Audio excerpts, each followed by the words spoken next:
एक गांव में एक बुजुर्ग आदमी रामनाथ अपने दो बेटों रमेश और सुरेश के साथ रहता था। वो अपने बेटों पर बहुत गर्व करता था। रामनाथ, अरे भाई, मेरे बेटे तो मेरी आंखों के तारे हैं, खूब मेहनती हैं। दोस्त, अरे वाह, अब तो तुम्हारा अच्छा समय है, दोनों बेटे कमा सकते हैं। रामनाथ, कहाँ अच्छा समय भाई, ये दोनों विदेश पढ़ाई के लिए जाना चाहते हैं और मेरे पास इतना पैसा नहीं है कि दोनों को भेज सकूं।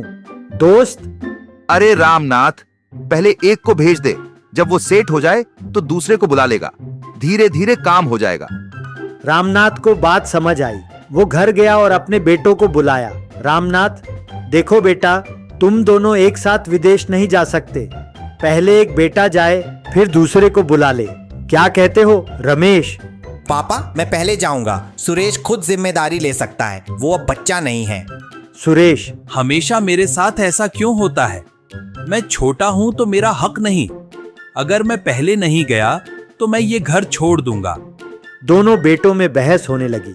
रामनाथ चुपचाप सब देखता रहा और मन ही मन बहुत दुखी हो गया। रात को वह अकेले बैठकर रोने लगा।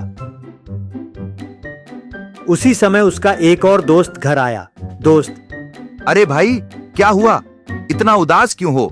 रामनाथ, क्या बताऊं, मेरे बेटे मेरी सुनते नहीं, आपस में लड़ते हैं और मुझसे भी बहस करते हैं। दोस्त हंसकर बोला, अरे भाई, ये तो हर घर की कहानी है, मेरे बेटे भी ऐसे ही करते हैं। जब झगड़ा बढ़ जाता है तो मैं घर छोड़कर एक हफ्ते के लिए घूमने निकल जाता हूँ, फिर सब ठीक हो जाता है। रामनाथ, अरे वाह, ये तो अच्छा तरीका है, मैं भी यही करूंगा। अगली सुबह रामनाथ ने एक चिट्ठी लिखी और दरवाजे के सामने रख दी। रमेश और सुरेश ने चिट्ठी पढ़ी और स्तब्ध रह गए।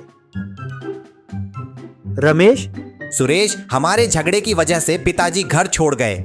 सुरेश, हाँ भैया, हमने उनकी बात नहीं मानी। अब हमें एक साथ रहना होगा और उन्हें ढूंढना होगा। दोनों भाई गांव-गांव जाकर ढूंढने लगे। एक हफ्ता बीत गया। फिर एक दिन अचानक रामनाथ खुद ही घर लौट आया।